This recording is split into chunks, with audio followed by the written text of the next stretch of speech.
beautiful, newly remodeled Townsite Avenue Ballroom. What a venue, what a place to stage this year's State of the Community event. And now, will you please welcome to the stage the chair of your Shawnee County Commission, Mr. Kevin Cook.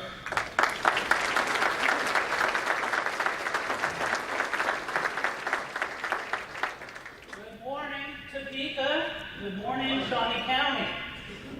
You know, it is really refreshing to see everyone here. I don't know about all the rest of you, but I've missed you. I've missed being able to gather together as one, as a community. And so this is a great opportunity, and I just want to thank everybody who has worked to put this on, all the fabulous food and the events. If we could just take one moment to appreciate that.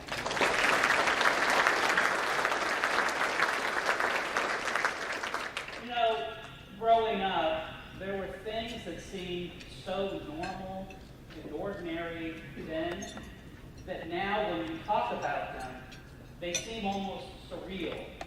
In the days before XM and Pandora and Spotify and Facebook and Twitter and TikTok, our social media was the radio. For my family, that was more importantly the AM radio, and it brought us music, news, sports, and entertainment. But for me, there was always one segment that was fascinating. This man would come on, and in his smooth, cool, calm voice, he would tell you a story, and all the activity in the household would stop. He delivered almost a sermon-like speech, and he would tell you about things that you thought you knew everything about, but he would twist it or tell you something different. And at the end, he always concluded with his trademark phrase, and now you know the rest of the story. And then activity resumed in the household. So this morning, rather than us talk about accounting budgets, details, a highlight reel of the department, I would like for us to do something a little bit different. Maybe take a little bit different look and hear about the stories of our community. And what is the rest of the story? Economic development is often seen as a three-legged stool consisting of workforce, business development, and quality of life. We are going to look first at workforce. Ernesto Gonzalez Manin and his mother Vindy moved to Topeka from Phoenix in 2011 when Ernesto was 8 years old. They came here to live with his grandparents. Ernesto was a quiet child at Topeka High, not really sure of what his life would have after high school. At the encouragement of one of his guidance counselors, he enrolled in a class at Washburn Tech. He started with electrician's class, but then moved to carpentry, where he really found a passion. As the spring of 2020 came and every one of us went into COVID lockdown and everything went virtual, Washburn Tech still maintained some in-person classes. Those 2-a-week visits in person, working one-on-one, was a welcome relief for Ernesto. I asked Ernesto if there was one thing that he could change about school, what would it be? And his response was, people go to class to pass, not to learn. But at Washburn Tech, it was the first time that I was there to actually learn and not just pass. Ernesto came to the attention of one of his teachers at Washburn Tech, and they encouraged him to learn about how to enroll in the trade unions, how to apply for employment. And so when he put his application in for a local construction company, he didn't realize that the person who was going to be interviewing wasn't a supervisor or a manager. It was the president of the company. Matthew Givron, the Senate, took a chance on Ernesto and hired him on. Ernesto told me that he started out doing everything, from hauling the trash to demolition. Whatever they told him to do, he would do.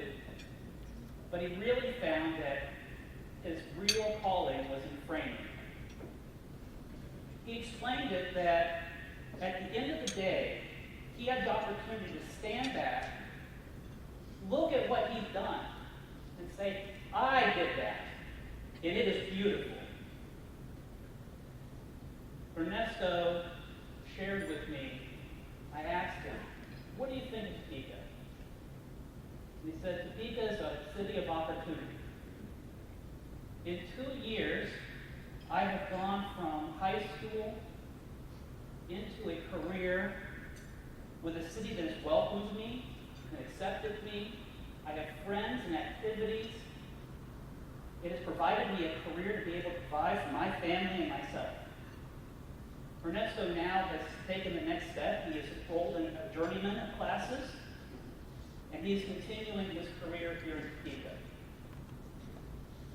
If we could, the involvement of Topeka and Shawnee County in the Joint Economic Development Organization through JADA, funding of Washburn Tech, and other workforce development, the work of Washburn and Washburn Tech and building that workforce are taking young people like Ernesto and giving them the opportunities to not just succeed, but excel in Topeka and Shawnee County.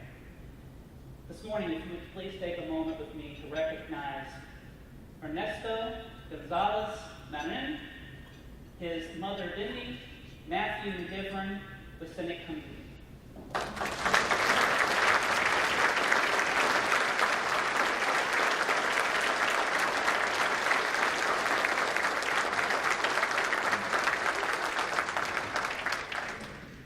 You know, a lot of us, myself included, thought business development and sustaining businesses, that's pretty easy.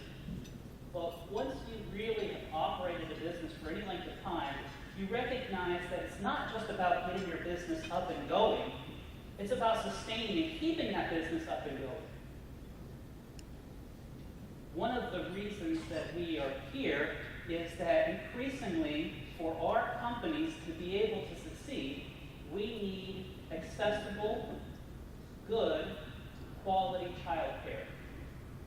Without that good, accessible, quality childcare, we are not going to be able to build a complete and full workforce. In 2020, there were 346 childcare facilities in our county, serving over 5,400 children. Now, the loss of any of those childcare centers would be detrimental to our entire workforce. With the increase of the pandemic, as the pandemic was taking hold of our community, it was predicted that we were going to lose 40% of those businesses. They would be gone. Now, that would be devastating to all of those small businesses and their employees.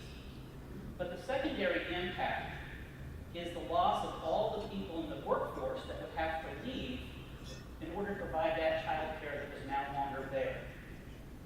Shawnee County, by utilizing its CARES Act funding, allocated just a little under $900,000 for child care sustainability grants. Those grants were administered by Child Care Aware, Riva Wyatt, and her team.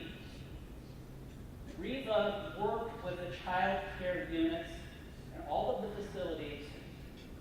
These grants went to everything from paying utilities to employee payroll to just keeping the doors open.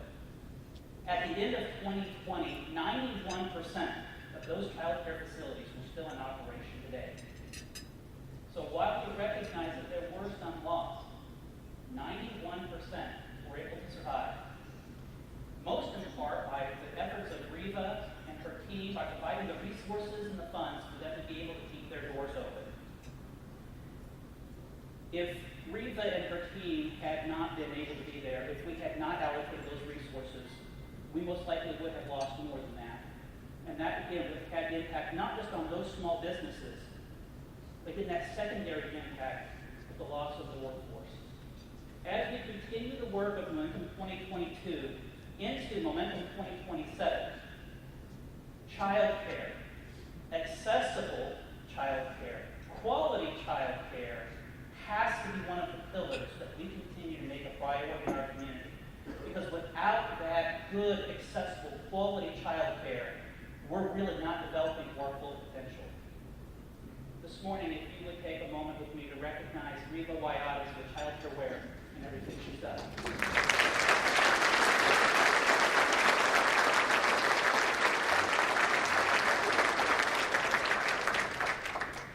Quality of life is really a new development of economic development. At that third school, we are finding more and more people move first to the community that has that quality of life, and then they look for the employment. Now, to me, that still seems backwards, but we recognize that is what is occurring. Many of you know that I love baseball. It's my most favorite, it's my only sport. Some of you may also know that I coach a Little League baseball team.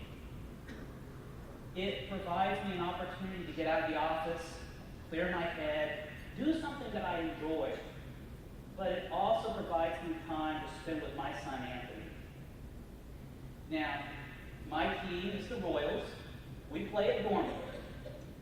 Dormwood is not a traveling team. We are not an elite team. Many of our boys had never played baseball before. So in the spring, when Cole and Leonard Robinson came to practice for that first time, Cole had never played baseball before, and watching Cole and Leonard play catch, it was truly special, because this was new for Cole. Now, at the end of that practice, Leonard pulled us aside as the coaches and said, I may not be able to be at all the practices. I may not get all the games. I have been diagnosed with stage 4 sarcoma cancer. And he let us know that ahead of time. Now, over the course of that season, Leonard became more frail, and it became more difficult for him to participate. And it got to the point where Leonard could not attend the games anymore. A ritual in our team is that we give a game ball at the end of every game to a boy that has done something exceptional, recognizing that they really worked hard on that game. At the end of one of the games, I took a moment to do something a little bit different. And I asked the boys for them to pick who should get the game ball. This group of 8, 9, and 10-year-old boys took a moment, talked to themselves, and announced that Leonard should have the game ball. To them, Leonard wasn't just an adult. He was a member of their team. And it was important for them to let him know that he was still a member of their team. And even though he couldn't be there in person, they wanted to know that they cared. They signed the ball and presented it to Leonard at the next practice at his car. Now, I don't know if Cole will ever play Major League Baseball, although I expect to see him at practice in the spring. But what I do know is that through the Topeka Baseball and Softball Association, through Shawnee County Parks and Recreation, Leonard and Cole had quality of life. We were able to give them something special, a bonding moment between a son and a father playing baseball. Something that no matter what other stresses may be going on in your life, you have something that you can hold on to, giving you a good summer. Leonard's health prevents him from being able to be here this morning, but I do want us to take a moment to recognize Cole, his wife Vanessa, and Leonard Jr.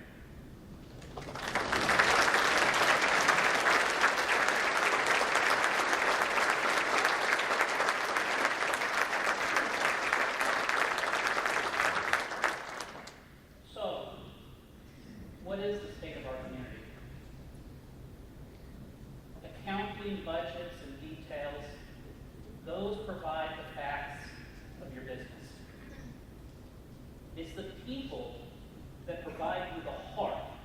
your community.